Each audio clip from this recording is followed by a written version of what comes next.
तो दोस्तों आज हम फिर से आपके लिए लेकर आए हैं देश दुनिया की सभी ताजा बड़ी खबरें। फटाफट एक एक कर विस्तार से आज आपको बताएंगे, तो वीडियो को अंत तक जरूर देखें।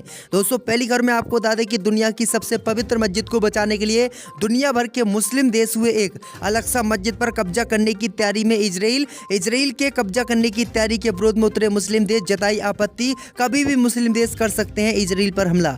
वहीं आपको बताएंगे दोस्तों की सुप्रीम कोर्ट ने कैदियों की रिहाई को लेकर योगी सरकार को लगाई फटकार, कहा हमारे आदेशों का पालन नहीं कर रही है सरकार, करेंगे कार्रवाई। वहीं आपको बताएंगे दोस्तों कि इंदौर में भगवान से की थी नौकरी की मन्नत, पूरी नहीं होने पर व्यक्ति ने मंदिर में की तोड़फोड़, सीसीटीवी के आधार पर हुआ गिरफ्तार। वहीं आपको बताएंगे दोस्तों कि राहुल गांधी की हमशक्ल का वीडियो हुआ वायरल, भारत जोड़ो यात्रा में हुआ शामिल। वहीं आपको बताएंगे दोस्तों कि बीजेपी की जन आक्रोश यात्रा हुई फ्लॉप, तो भीड़ जुटाने के लिए बीजेपी ने महिलाओं से कराया मंच पर डांस, वीडियो हुआ वायरल, तो पूरे देश में भाजपा की हो रही है थू-थू। वहीं आपको बताएंगे दोस्तों कि जैन समाज के विरोध के आगे झुकी केंद्र की मोदी सरकार, समेत शिखर नहीं बनेगा पर्यटन स्थल, विवाद में कमेटी का बीजेपी ने किया गठन। तो दोस्तों सभी खबरों को आपको एक एक कर बताने वाले हैं, वीडियो को लाइक कर चैनल को सब्सक्राइब कर दें।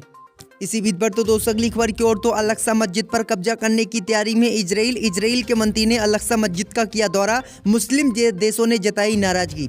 जय दोस्तों आपको बता दें कि इजराइल अब अल-अक्सा मस्जिद पर कब्जा करने की तैयारी में जुटा हुआ है। दरअसल आपको बता दें कि इजराइल के मंत्री ने बीते ही दिनों अल-अक्सा मस्जिद का दौरा किया था, जिस पर मुस्लिम देशों ने कड़ी आपत्ति जताई है और इसका विरोध किया है।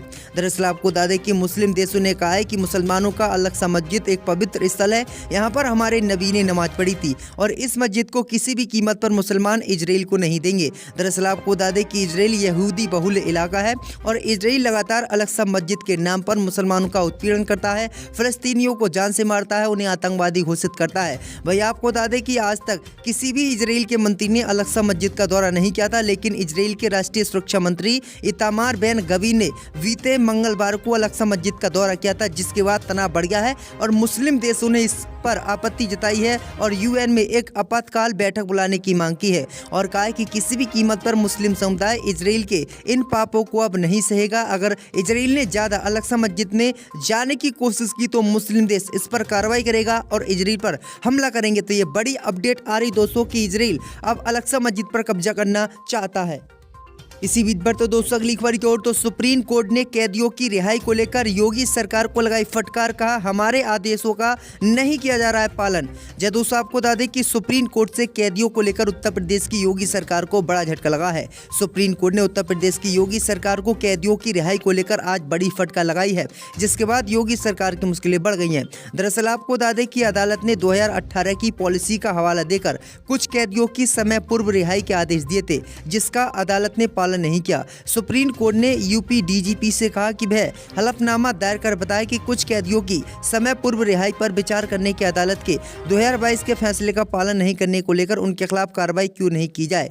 चीफ जस्टिस डीवाई चंद्रचूड़ और जस्टिस पीएस नरसिम्हा ने UP state legal services authority को भी नोटिस जारी किया है। सीजीआई ने कहा है कि हम स्टेट लीगल सर्विसेज अथॉरिटी से सभी जेलों का दौरा करने को कहेंगे, ताकि ये पता लगाया जा सके कि अदालत के उस फैसले का कितना पालन हुआ है। अदालत ने 3 हफ्तों के भीतर डीजीपी से हलफनामा दायर कर जवाब देने को कहा है। अदालत ने 50 कैदियों की सजा माफ करने की माफी याचिकाओं पर विचार करने का निर्देश दिया था, जिन्होंने सुप्रीम कोर्ट का रुख किया था। इन 50 दोषियों की ओर से अदालत में पेश अधिवक्ता प्रतीक राय ने कहा कि माफी याचिका दायर करने वाले ये 50 कैदियों पर प्रशासन ने अभी तक कोई विचार नहीं किया है। इसके बाद सीजीआई ने योगी सरकार को फटकार लगाते हुए कहा है कि यूपी सरकार हमारे आदेशों का पालन नहीं कर रही। तो ये बड़ी अपडेट आई दोस्तों कि किस तरह से बीजेपी सरकार तानाशाह होती जा रही है, अब सुप्रीम कोर्ट की बात भी मानने के लिए ये तैयार नहीं है। इसी बीच पर तो दोस्तों अगली खबर की ओर, तो मध्य प्रदेश के इंदौर में भगवान से मांगी थी नौकरी लेकिन नहीं मिली तो तोड़ दिया मंदिर। जय दोस्तों आपको बता दें कि मध्य प्रदेश के इंदौर से एक अजीबोगरीब मामला सामने आया है। दरअसल आपको बता दें कि एक युवक ने भगवान से नौकरी की मन्नत मांगी थी, लेकिन उसकी नौकरी नहीं लग पाई। वहीं आपको बता दें कि नौकरी नहीं लगने से युवक नाराज हो गया और उसने मन्नत पूरी नहीं होने पर मंदिर में तोड़फोड़ की। वहीं आपको बता दें कि जैसे ही इस बात की जानकारी हिंदूवादी संगठन सहित हिंदुओं को पता चली तो उन्होंने विरोध किया और मुसलमानों पर इस मामले का आरोप लगाया। लेकिन गनीमत ये रही कि मंदिर में सीसीटीवी फोटोज लगा हुआ था। जब सीसीटीवी सीसीटीवी फुटेज पुलिस ने खंगाले तो उसमें एक हिंदू युवक निकला जिसने मंदिर में तोड़फोड़ की। वहीं आपको बता दें कि उस व्यक्ति को सीसीटीवी फोटोज के आधार पर गिरफ्तार किया है। जब उससे पूछताछ की गई तो उसने बताया कि मैंने भगवान से नौकरी की मन्नत मांगी थी, लेकिन मेरी नौकरी नहीं लग सकी, इसलिए मैंने मंदिर में तोड़फोड़ की है। तो ये बड़ी अपडेट आ रही दोस्तों। इसी बीच पर तो दोस्तों अगली खबर की ओर तो राहुल गांधी के हमशक्ल का वीडियो वायरल, भारत जोड़ो यात्रा में हुआ शामिल। जब दोस्तों आपको बता दें कि राहुल गांधी की भारत जोड़ो यात्रा उत्तर प्रदेश से होकर हरियाणा में प्रवेश कर चुकी है। यूपी में यात्रा जब बागपत के रास्ते मेरठ की तरफ चली तो राहुल गांधी जैसा दिखने वाला शख्स चर्चा में आ गया। फैजल चौधरी नाम का ये शख्स दिखने में हूबहू राहुल गांधी जैसा लग रहा था। इसने राहुल की तरह टी शर्ट भी पहनी हुई थी, उनकी तरह थोड़ी दाढ़ी भी बड़ी हुई थी। बातचीत में पता चला कि फैजल चौधरी मेरठ के रहने वाले हैं, वह कांग्रेस पार्टी के सदस्य भी हैं। फैजल ने बताया कि पिछले 1 साल से उनको लोग राहुल गांधी का हमशक्ल बता रहे हैं।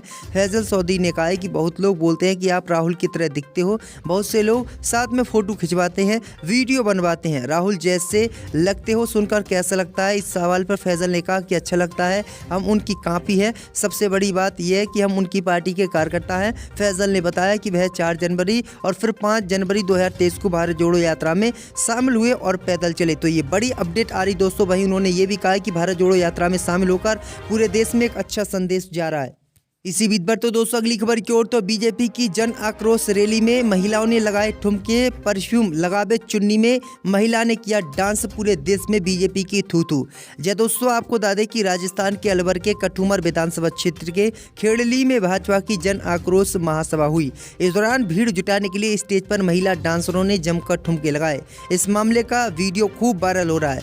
वहीं आपको बता दें कि कार्यक्रम के जिस मंच पर भाजपा नेता और कार्यकर्ता मौजूद भी रहे थे, उसी मंच पर अश्लील डांस हुआ, लेकिन नेता नदारत दिखाई दिए। एक वीडियो में भाजपा कार्यकर्ता मंच पर लगाए गए बड़े बैनर को हटाकर उसे एकत्रित करते दिखाई दे रहे हैं। उसी दौरान महिला ठुमके लगाती दिखाई दे रही है। इस मामले में भाजपा जिला अध्यक्ष संजय नरूका ने एक वीडियो जारी कर कहा कि खेड़ेली की सभा और अन्य जगहों पर भाजपा की जन आक्रोश रैली में मिल रही अपार भीड़ को देखते हुए कांग्रेस नेताओं के द्वारा इस तरह की ओछी हरकत की गई है। लेकिन आपको बता दें कि भीड़ बीजेपी की जन आक्रोश यात्रा में राहुल गांधी की भारत जोड़ो यात्रा के बराबर नहीं आ रही है। इसी को देखते हुए भाजपा महिलाओं को बुलाकर उनसे डांस करवा रही है, अश्लील और गंदे गंदे गाने चला रही है। जैसे इसका वीडियो वायरल हुआ तो पूरे देश में भाजपा की थू-थू हो रही है और भाजपा पर आरोप लग रहे हैं कि भाजपा महिलाओं का सम्मान नहीं करती है। इसी बीच पर तो दोस्तों अगली खबर की ओर तो जैन समाज के विरोध के आगे झुका केंद्र, सम्मेद शिखर पर्यटन नहीं बनेगा। जी दोस्तों आपको बता दें कि झारखंड में जैन समाज के पवित्र तीर्थ सम्मेद शिखर को पर्यटन स्थल बनाने के खिलाफ देश भर में हफ्तों से जारी जैन समुदाय के विरोध प्रदर्शन के आगे केंद्र की मोदी सरकार आखिरकार आज झुक गई है। केंद्र की मोदी सरकार ने सम्मेद शिखर मुद्दे पर बड़ा फैसला लेते हुए इसे पर्यटन स्थल बनाने के फैसले पर आज तत्काल प्रभाव से रोक लगा दी। सम्मेद शिखर को पर्यटन स्थल बनाने के फैसले से जैन समाज काफी नाराज चला था। इसके साथ ही केंद्र सरकार ने इस मसले पर एक कमेटी बनाने का फैसला लिया है। केंद्र ने कमेटी बनाते हुए राज्य सरकारों को इस समिति में जैन समुदाय से 2 सदस्य और 1 सदस्य स्थानीय जनजाति समुदाय से शामिल करने को कहा है। साथ ही केंद्र ने झारखंड सरकार से इस मुद्दे पर जरूरी कदम उठाने को भी कहा है।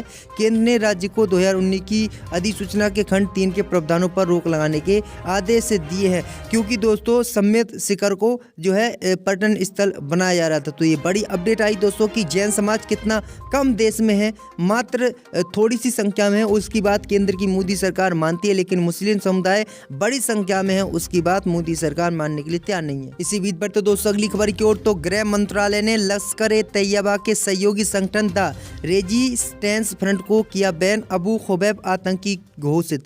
दोस्तों आपको बता दें कि गृह मंत्रालय ने गुरुवार को आतंकवादी संगठन लश्कर-ए-तैयबा के मुखौटा संगठन द रेसिस्टेंट फ्रंट यानी TRF को गैर कानूनी गतिविधि रोकथाम अधिनियम UAPA के तहत प्रतिबंध कर दिया है।